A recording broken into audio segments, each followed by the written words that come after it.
अब दलित भी आप ले जाओगे तो फिर बहन जी की पार्टी क्या करेगी?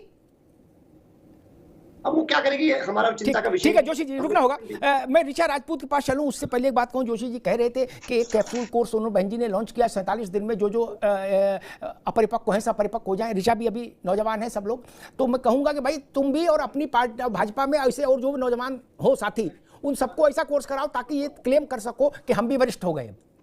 फिर लिखना शुरू करो वरिष्ठ भाजपा नेता। खैर ऋचा राजपूत, इस बदलाव में भाजपा से इसलिए प्रश्न बनता है क्योंकि अखिलेश यादव और समाजवादी पार्टी और कांग्रेस दोनों ने आकाश को जब हटाया था बहन जी ने 7 मई को, तो ये कहा था भाजपा के दबाव में हटाया क्योंकि आकाश भाजपा को टारगेट पे ले रहे थे। अब आकाश फिर आ गए, तो अब सवाल उठ रहा भाई भाजपा से बात हो गई या भाजपा से दो हाथ करने आए हैं? ऋचा राजपूत जी। पहले तो मैं अपने सपा प्रवक्ता भाई से एक चीज कहना चाहती हूँ कि ये कह रहे थे कि कैप्सूल कोर्स कराया है शायद मायावती जी ने, तो मैं इनसे जानना चाहती हूँ कि वो कौन सा वैक्सीन कोर्स था जिसको करके आधी डिग्री लेके ऑस्ट्रेलिया से आके किसी को उत्तर प्रदेश जैसे राज्य का मुख्यमंत्री बना दिया गया। मुझे लगता है उन्होंने तो 4 दिन का भी क्रैश कोर्स नहीं किया था माननीय अखिलेश यादव जी ने, और उत्तर प्रदेश जैसे राज्य का मुख्यमंत्री बनाया गया था। तो थोड़ा सा अपना भी इतिहास सोच के बोलना चाहिए।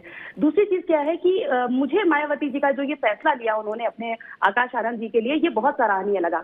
और थोड़ा सा हमें मायावती जी की राजनीतिक परिपक्वता पे सवाल नहीं उठाना चाहिए, क्योंकि आज भले जो 2024 का जो चुनाव हुआ है ना, ये बड़ा तिकड़म वाला चुनाव है। मुझे नहीं लगता कि अभी कोई भी, मतलब मैं आपकी डिबेट सारी देखती हूँ, मुझे नहीं लगता हम लोग कोई भी एक पक्ष रख पा रहे हैं कायदे से कि पीडीए के नाम पे वोट किधर बटा, या हम सपा और कांग्रेस सोच के वोट को जोड़ के सोचे, या बसपा का वोट कहाँ गया। अगर हम 2019 लोकसभा चुनाव की बात करें, तभी भी सपा और बसपा साथ में लड़ी थी, लेकिन सपा को केवल 5 सीटें मिली थी और माया बहन जी को तभी भी 10 सीटें मिली थी। तो अगर हम पिछले लोकसभा से भी कंपेयर करें तो मायावती जी जब घर से नहीं निकली, रैली नहीं करी, एक जगह बैठी रही, तब भी 10% वोट लेके वो बैठी है। दूसरी बात, दूसरी तरफ विपक्ष ने कितने नैरेटिव सेट करे, संविधान, आरक्षण, ये 2 बड़े मुद्दे जो जाटव और गैर जाटव समाज को प्रभावित करते थे। दम से झूठ बोलने के बाद भी देखिए मायावती जी की रिलेवेंसी बनी रहनी बहुत जरूरी है, क्योंकि मायावती जी ने कोई भी राजनीति करी हो, कभी भी किसी जाति और धर्म विशेष की राजनीति नहीं करी, और उसके इतर विपक्ष ने हमेशा पारिवारिक राजनीति करी है।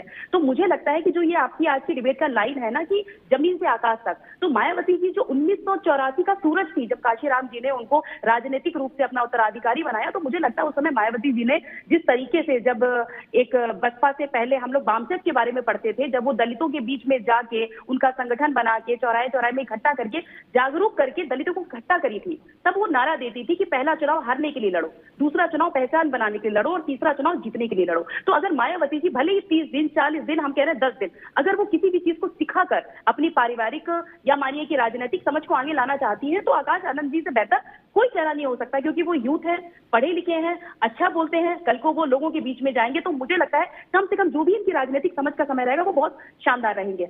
दूसरी बात, जो ये चुनाव है, ये चुनाव में कहीं ना कहीं जाटव समाज की उदासीनता भी हमें देखने को मिली। जो गैर जाटव समाज था उसमें बिखरा हुआ, निसंदेह जिस तरीके से विपक्ष ने एक नैरेटिव सेट किया, लेकिन अभी भी इतना कुछ होने के बाद भी मायावती जी की रिलेवेंसी बनी हुई है। मायावती जी वो महिला है जिन्होंने उत्तर प्रदेश जैसे राज्य की मुख्यमंत्री का कमान संभाला है। तो ऐसा नहीं है कि वो केवल एक दलित समाज की नेता रही हैं, वो सर्वधर्म और सर्व समाज की नेता रही हैं।